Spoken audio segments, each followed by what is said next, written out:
¿Qué tal? ¿Cómo les va?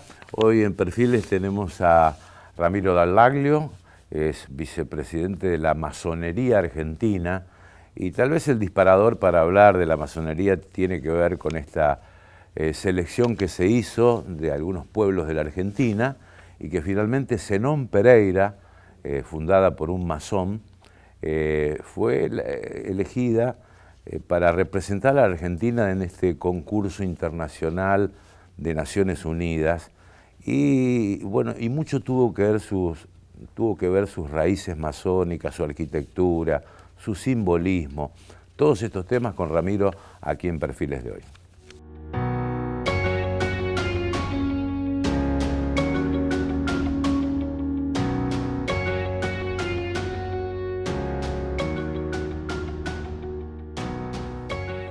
¿Qué tal, Ramiro? ¿Cómo te va? ¿Qué tal? ¿Bien? ¿Vos? Bien. Bueno, tal vez el disparador, Zenón, pero sí, ¿cómo describirías qué es la masonería, ¿no? Porque es un tema que despierta mucho interés, por así está rodeado de un halo de misterio. A ver, contanos. La masonería sí, a partir del año 2008 en la Argentina particularmente, pero tiene una historia desde el nacimiento de nuestra patria. Ha tenido un rol muy importante en la construcción de la Argentina, bueno, en toda Latinoamérica, pero particularmente en la Argentina. Es una organización filosófica, filantrópica, laica y progresista, decimos la definición de manual que usamos siempre para explicarla. Filosófica porque discutimos ideas, progresista porque discutimos, más allá de lo desgastado que está esa palabra en la política, nosotros la utilizamos en ver cómo el ser humano progresa. Laica porque tenemos integrantes de todas y cada una de las religiones, pero abogamos por un Estado que, más allá de representar en el fuero íntimo cada uno de la religión que profese, en el espacio público no predomine, no regle la vida, la religión.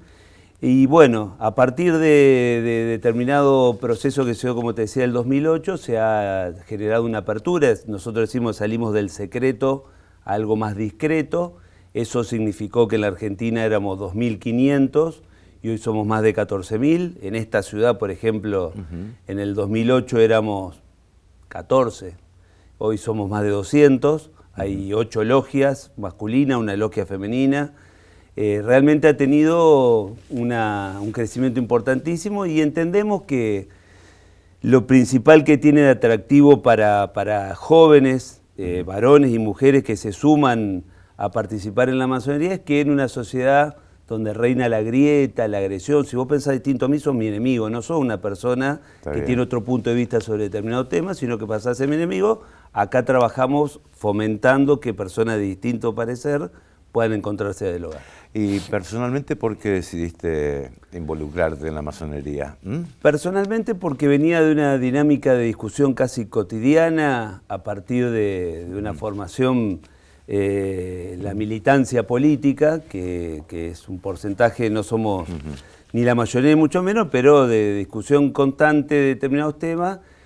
Ante la vacancia de eso, encontré en un lugar un espacio para confrontar ideas, pero lo que me agregó como distinto es que la persona que está diciendo exactamente lo que yo pienso al revés, porque esto es lo bueno, o sea, ¿no? Cuando discutimos religión, política, pero de cada uno de los temas hay personas que logramos sentarnos y ver que somos opuestos en casi toda la cosmovisión que tenemos, escucharlo y decir, pero nos estamos tratando como hermanos, confraternizamos en todas las actividades que hacemos, nos encontramos después en hacer actividades para lo que decimos la vida fuera de la logia y generamos un vínculo que es de hermandad verdaderamente. Entonces vos no sos una mala persona, ni mi enemigo, ni nada que se le parezca. Es una persona que en definitiva piensa distinto. Y no vamos a cambiar ni vos ni yo de parecer, pero lo más probable es que encontremos temas, no ideológicamente,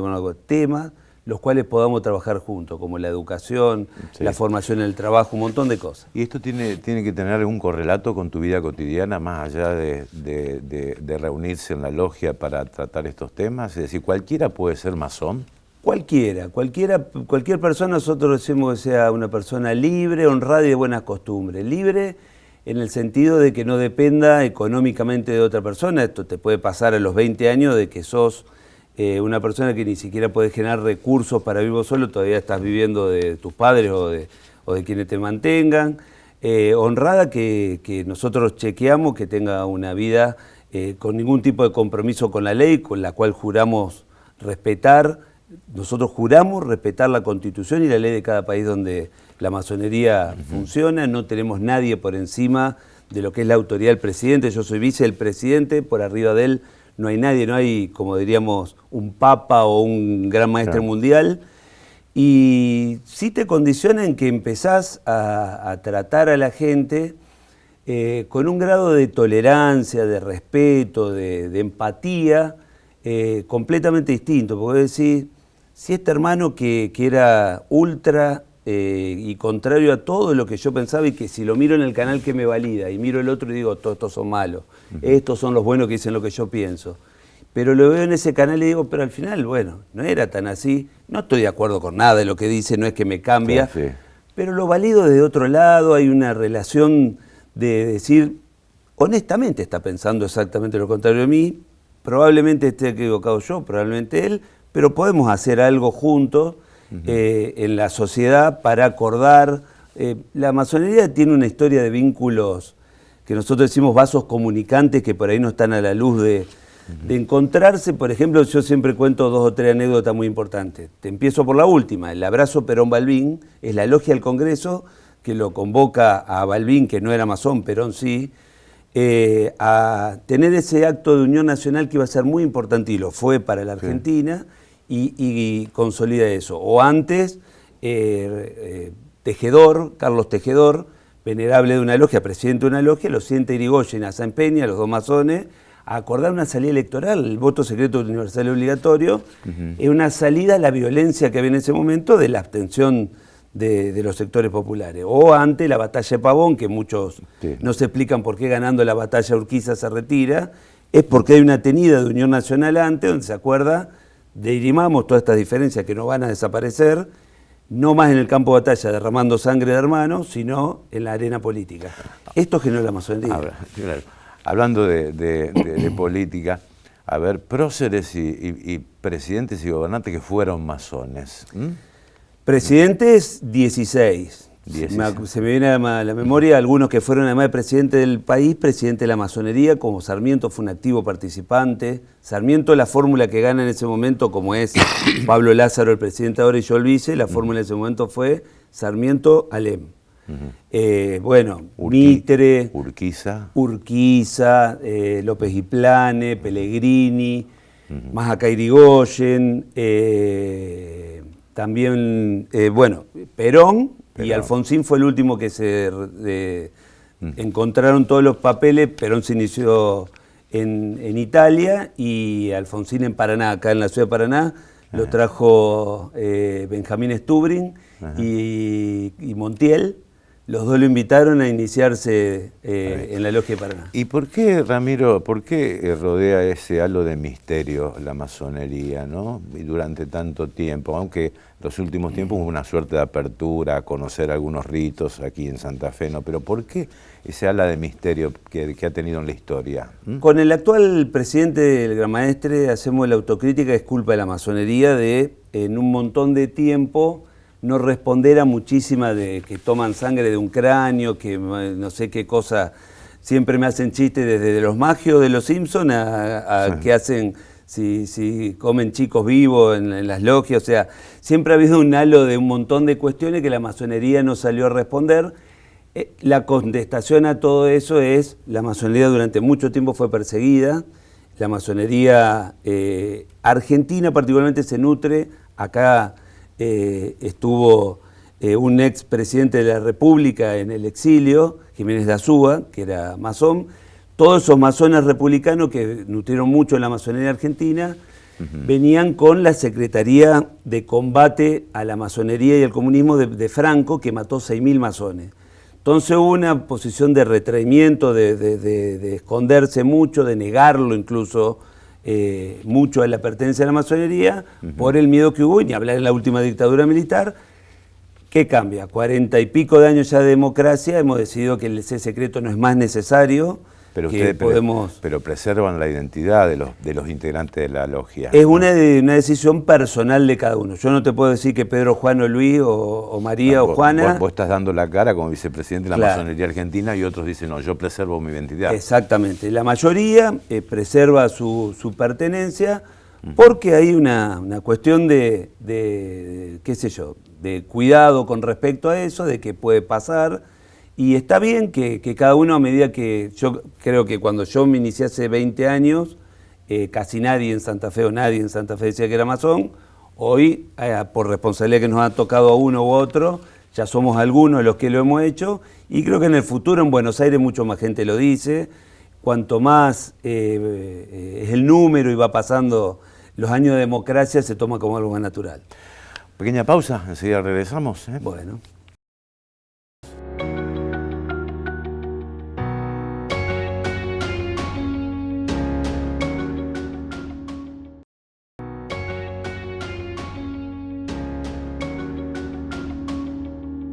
Bien, seguimos con Ramiro Dallaglio, es vicepresidente de la Masonería Argentina. Habíamos dicho en la introducción del programa de hoy que tal vez el disparador para hablar de la masonería tiene que ver con la representación de Zenón Pereira como uno de los pueblos destacados de la Argentina para concursar en Naciones Unidas en materia de turismo, historia, de lo que significa vivir en estas poblaciones rurales, y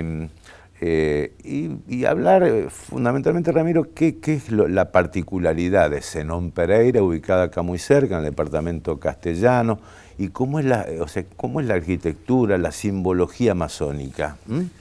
Bueno, lo más importante de esto que decía al final es la masonería no tiene una posición ideológica sobre los temas, sino que defiende valores, el valor de la libertad, de la igualdad, la fraternidad, que ata mucho la cuestión de que si uno es más liberal o más igualitario, lo que une esas dos cuestiones, la fraternidad, la ciencia, la justicia, el trabajo. Bueno, a partir de esos valores que la masonería defiende y promueve, la herramienta que usa para difundir esas cuestiones, esos valores, son los símbolos.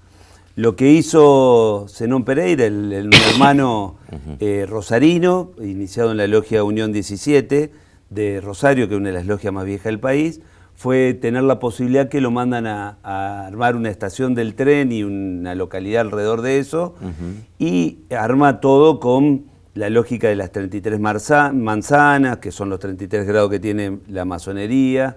A partir de eso, ordenar la zona donde iban a estar los 3 grados fundamentales, después se desprenden los demás, es el aprendiz, el compañero y el maestro. Uno cuando ingresa es un aprendiz, después un compañero y después un maestro. Y después los otros grados son de estudio, de filosofía. Bueno, él arma una zona donde iban a estar los aprendices, los operarios, los mandos medios, en otras manzanas los compañeros, los mandos de gobierno del ferrocarril y del pueblo donde iban a estar los maestros, bueno, y organiza todo alrededor de símbolos. Yo doy como ejemplo los dos símbolos más importantes que tiene la masonería, que es la escuadra y el compás. ¿Por qué la escuadra y el compás? Se ha tomado como referencia que sintetizan el compás. Uno tiene que delimitar el ámbito en el cual se va a desarrollar, uno no puede estar disperso e involucrarse que en lo profesional en tal cosa, en lo laboral en otra, en la vida familiar en otra. O sea, tiene que delimitar un área donde va a abocarse a llevar adelante su vida y a ser cada vez mejor persona, cada vez mejorar en su desenvolvimiento como ciudadano, cada vez mejor ciudadano. Y la escuadra de la rectitud, eso ha sido siempre utilizado como el logotipo fundamental de la masonería, y además de eso me ha podido plasmar muchos más de los valores que la masonería es una escuela de democracia, lo que es la república, lo que es la división de poderes, lo que es, bueno, un montón de cosas que vamos estudiando y que tratamos de profundizar y plasmar en la sociedad. ¿Y qué significa el número 33 en la masonería? Esto es histórico de lo que se ha formado como número simbólico. La masonería tiene una corriente mucho más pragmática, que es de la cuestión cotidiana y de la vida común de la gente, y otra mucho más filosófica, y logias, por ejemplo, mucho más esotéricas, que estudian la cábala, que tienen una... Y bueno, a partir de eso, de mucho Pitágoras es tomado como una fuente de estudio muy importante, el número 3, el número 33, muchas cuestiones son muy más complejas de explicar, pero que nosotros, más allá de lo que debatamos, estudiemos y aprendamos dentro de la masonería, siempre tratamos, particularmente en lo que te decía, las 8 logias que están acá en Santa Fe, masculina, más la logia femenina, que trabajamos juntos en la noche de los museos, un montón de actividades, tratamos de ver cómo eso se plasma, no estar haciendo teoría sobre esas determinadas cosas y solo estudio, sino cómo lo plasmamos, por ejemplo, en un centro de formación laboral que hicimos en la logia acá en donde está su sede, en 9 de julio, enfrente de la Plaza de San Martín, al lado de los bomberos, sí. Un centro de formación laboral. Durante 2016 a la actualidad hemos formado 4 camadas de 10 jóvenes en herrería y soldadura. Después, con la pandemia, mutamos a trabajo en telas y ya con perfil mucho más mujeres víctimas de violencia de género, formación en manipulación de alimentos, en un montón de cosas, como trasladamos esa formación que tenemos en la masonería, y mucha gente formada, porque tenemos desde albañiles a ingenieros, como eso lo trasladamos a la sociedad y colaboramos a que ser un granito más de arena en el mejoramiento de la sociedad. Ramiro, más allá de Zenón Pereira, vos participaste activamente representando a la masonería en la discusión de la reforma de la Constitución acerca de si el Estado debe ser un Estado con una inclinación religiosa o un Estado laico, ¿no? ¿Cómo fue ese debate y si estás conforme con lo que realmente se terminó aprobando? Porque se sostenía antes el culto católico. Exactamente. El gobierno, ¿no? El proceso y el debate fue fascinante. La verdad que yo lo viví con muchísimo aprendizaje. Como masonería decidimos, con el primer interlocutor con el cual sentarnos, y el cual creo que nos deslumbró rompiendo un montón de preconceptos que tiene mucha gente. Nosotros arrancamos el discurso ese donde hacían participar a las instituciones diciendo: laicismo no es anticlericalismo. Esto tiene que quedar muy claro. Laicismo no es anticlericalismo. Y cuando nos sentamos, arranqué así, discutiendo por ejemplo con el obispo auxiliar acá de Santa Fe. La verdad que me deslumbró la apertura, y terminamos hablando de Francisco y el laicismo positivo que hablaba Francisco. Y la verdad que aprender, por lo menos yo, él habrá conocido algo del tema de la masonería, acordando que el Papa planteaba que no es tan malo la intermisión de la Iglesia en el Estado como lo hace el Estado en la Iglesia. Entonces el laicismo, dice Francisco, que es bueno porque no solo que la sociedad civil, vemos por ahí una influencia, como lo pasa en otros estados con otras religiones, de valores religiosos sobre el común de la gente que puede tener esa u otra religión o ninguna, sino que él también lo veía como negativo la influencia del Estado sobre la Iglesia. Y ese laicismo positivo, que no significaba salir a retirar cruces de las plazas ni nada de acción negativa, sino el laicismo positivo, rápidamente nos pusimos de acuerdo. Le digo, me acuerdo, Monseñor, no me diga Monseñor, decime Matías, o sea, realmente una llanura y una claridad conceptual asombrosa.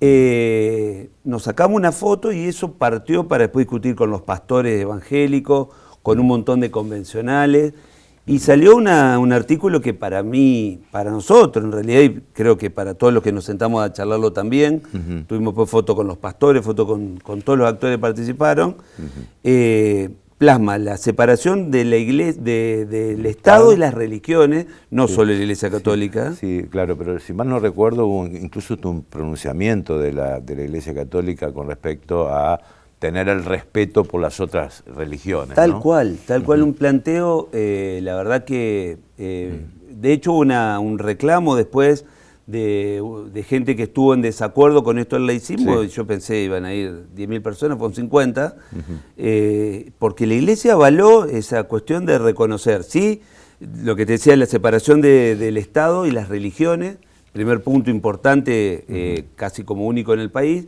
pero después Santa Fe nuevamente, como en la época de Oroño, donde hizo laicos los cementerios, el registro civil, el matrimonio, ese caso paradigmático de esperanza que realmente derramó en todo el país, después Sarmiento lo hace en La Nación.